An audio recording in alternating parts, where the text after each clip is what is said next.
কেউ কেউ পাল্লার মধ্যে 24 আর 71 তুলে 24-এর ওজন বেশি হয়ে গেছে, এটা আটার স্টুপিডিটি। 2 বছরের মতো সময় ইন্টারিম সরকার ছিল, তারাও কি স্থলভাগে গ্যাস খোঁজার জন্য খুব চেষ্টা করেছে? উত্তর হচ্ছে না।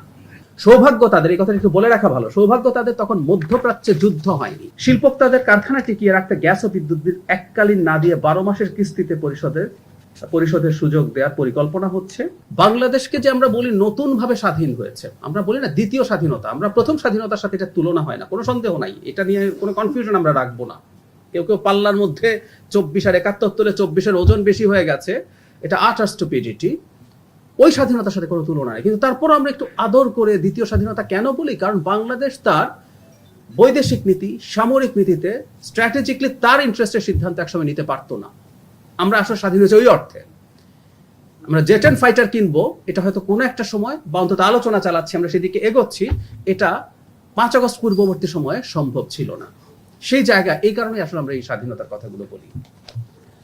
আমি সার এবং বিদ্যুৎ নিয়ে কয়েকটা কথা একটু বলতে চাই। সেটা হলো, সারের সংকট নেই, কোনো জায়গায় সার বিতরণে কিছু অনিয়ম হয়তো এসছে, পত্রিকায় এসছে, আমরা খেয়াল করেছি, এবং সেটার জন্য সরকার খুব দ্রুত ব্যবস্থাও নিচ্ছে।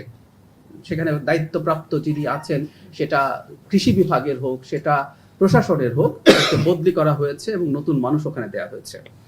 আমি একটু কয়েকটা তথ্য আপনাদের সামনে উপস্থাপন করি।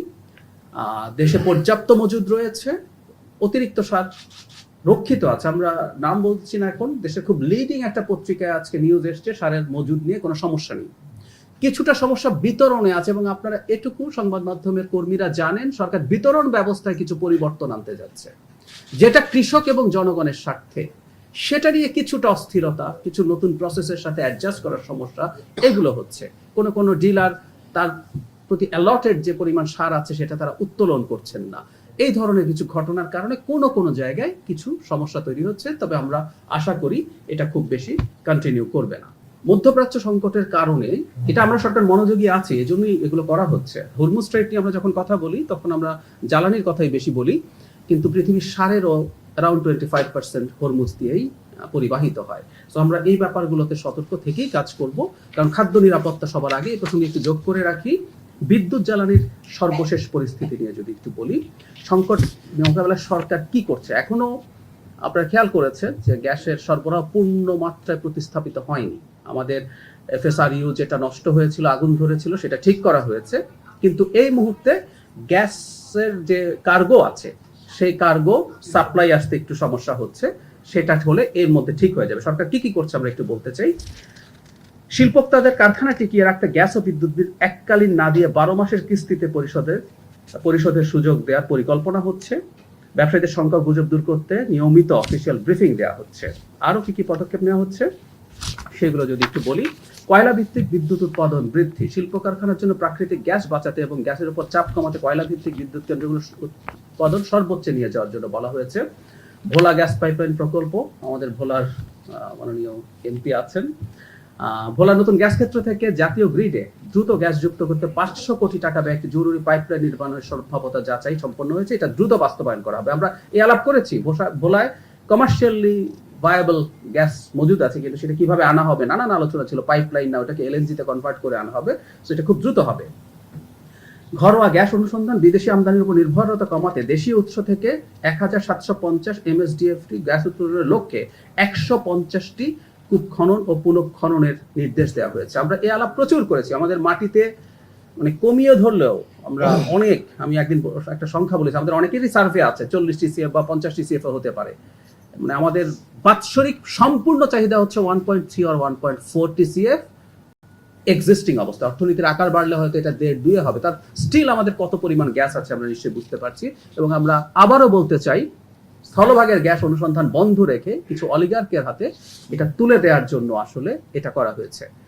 আমরা জনগণের ক্রাইসিসের প্রতি সমব্যথী, কিন্তু আমরা একই সাথে এই কথাটা বলতে চাই, এই সংকটটা বহু বছরের পুঞ্জীভূত সমস্যা। 2 বছরের মতো সময় ইন্টারিম সরকার ছিল, তারাও কি স্থলভাগে গ্যাস খোঁজার জন্য খুব চেষ্টা করেছে? উত্তর হচ্ছে না। সৌভাগ্য তাদের, এই কথা একটু বলে রাখা ভালো, সৌভাগ্য তাদের তখন মধ্যপ্রাচ্যে যুদ্ধ হয়নি। আমি একটা তথ্য আপনাদের উদ্দেশ্যে পরিবেশন করতে চাই। প্রতি ইউনিট, আমি গতকালও এটা চেক করেছি, প্রতি ইউনিট LNGর দাম গত বছরের এই সময় ছিল $12 থেকে $14। এই মুহূর্তে ওটা $24। এটা 30-এ চলে যাবে বা ক্রস করবে এই সম্ভাবনা আছে। সুতরাং আমরা যখন বলে ফেলি যে ওই সময় হয়নি কেন, এখন হচ্ছে কেন, এই ব্যাপারটা একটু বুঝতে হবে। দিনের শেষে আমরা অনেক বেশি গ্যাস এনে মারাত্মক রকম সাবসিডি দেব, নাকি আমরা কিছুটা লোডশেডিং মেনে নেব?